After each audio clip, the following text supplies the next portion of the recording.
Xiaomei memakai 9 celana dalam di depan ibunya. Itu karena setiap malam dia diperkosa oleh ayah tirinya. Tapi dia tidak memiliki keberanian memberitahu ibunya. Ini adalah satu-satunya cara untuk meminta perlindungan ibu. Tapi ibunya ternyata tidak memperhatikannya. Kemudian, Xiaomei menggantung sebuah boneka beruang lonceng di sudut tempat tidurnya lagi. Dengan harapan jika bel ini berbunyi, ibunya dapat menolongnya. Tetapi saat tengah malam tiba, tempat tidur Xiaomei mulai bergetar hebat.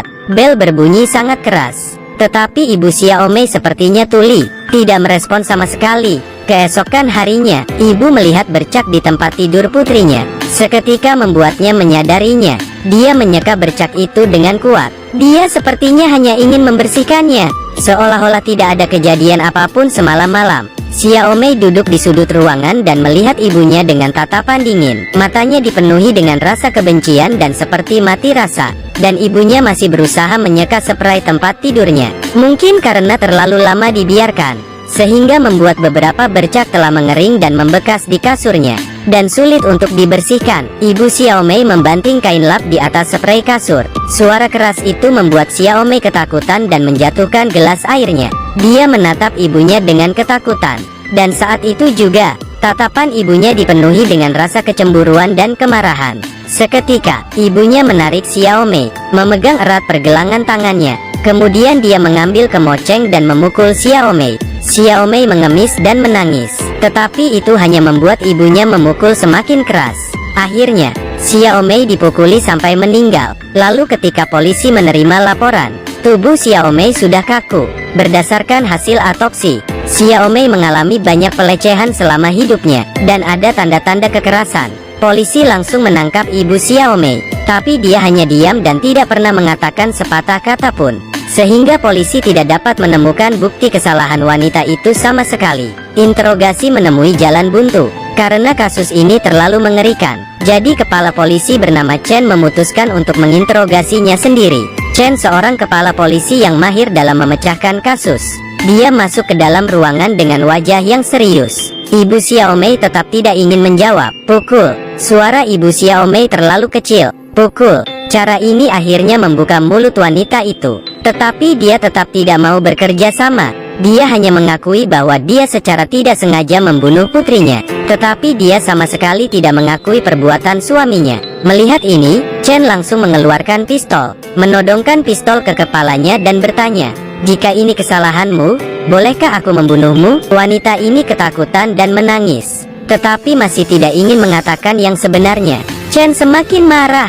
Dia memerintahkan anak buahnya untuk menanggalkan pakaian wanita. Wanita itu ditelanjangi dan berdiri di depan semua orang. Anak buah Chen dengan santai memakai sarung tangan, memerintahkan wanita itu untuk meregangkan kakinya dan membungkuk. Kemudian mulai memeriksa bagian pribadinya di depan umum. Menghadapi penghinaan seperti ini, wanita itu masih bersikeras mengatakan jika dia tidak sengaja membunuh putrinya, dan tetap tidak ingin mengatakan apa perbuatan suaminya kepada putrinya. Tidak ingin katakan ya? Kemudian atur suhu ruangan ke 0 derajat. Ambil seember air es lagi dan siram ke wanita itu. Ketika suhu dalam ruangan semakin rendah, angin dingin dan air es yang disiram ke tubuh wanita itu membuat wanita itu menggigil kedinginan. Tetapi dia tetap menutup rapat mulutnya, menolak untuk mengakuinya. Akhirnya Chen tercengang. Apa yang membuatnya begitu gigih? Di sisi lain, beberapa petugas polisi datang ke rumah wanita itu, dan kebetulan bertemu dengan suami wanita itu. Entah apa yang telah dia lakukan, dia tampak menyelinap. Saat itu juga, seorang kapten polisi mencium aroma bau terbakar, meminta anak buahnya menjaga pria itu, lalu bergegas masuk ke kamar, mencari aroma bau itu dan dia menemukan rekaman video yang sedang terbakar. Dia juga melihat mesin cuci, dan mencatatkan ada pakaian anak dan spray yang belum dicuci. Kapten polisi segera membawa pria itu dan bukti-bukti yang ada ke kantor polisi. Berkat usaha dari polisi, Merela berhasil menyelamatkan hampir setengah dari video itu. Tapi hanya kekerasan dalam rumah tangga pria terhadap putrinya. Tidak ada bukti kunci penyerangan terhadap Xiaomei. Satu-satunya penyebab kematian Xiaomei adalah ibunya sendiri. Tim investigasi datang ke ruang interogasi lagi. Kali ini penyidik merubah sikapnya. Bersikaplah sangat sopan kepada wanita. Tidak hanya membantu wanita itu mengeringkan tubuhnya, penyidik bahkan menuangkan segelas air untuknya. Penyidik duduk berhadapan dengan wanita itu, berusaha membujuk wanita itu, berjanji padanya asalnya dia mengakui kejahatan suaminya, akan meringankan hukumannya. Tapi wanita itu tetap tidak mengakuinya. Dia bersikeras kalau dia tidak tahu apa-apa. Dia sepertinya ingin menutupi kejahatan suaminya sampai akhir. Penyidik melihat cara dia ternyata tidak berguna, kemudian memperlihatkan foto tubuh Xiaomei, melempar satu demi satu foto di depan wanita itu. Memar yang ada di tubuh gadis kecil itu sangat mengerikan. Mereka juga nyalakan rekamet kaset suaminya, memperlihatkan video putrinya yang terlihat seperti mainan suaminya. Wanita itu hanya bisa menghindar dan menutup matanya, tapi penyidik tidak akan membiarkannya. Dia memerintahkan petugas polisi untuk membuka mata wanita itu. Dia ingin wanita itu melihat dengan mata kepalanya sendiri. Iblis macam apa yang merasukinya?